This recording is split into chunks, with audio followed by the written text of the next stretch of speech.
दोस्तों माशाल्लाह ये कबूतर बच्चों को खिलाते हुए अपने अपने, ये देखें इनके छोटे छोटे बच्चे।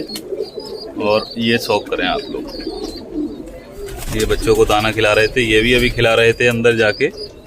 और आप लोग देखें बच्चा, ये रहा बच्चा, ये उसका पिता, और ये दाना खिलाने लगे। ये देखो दोस्तों, बहुत बढ़िया।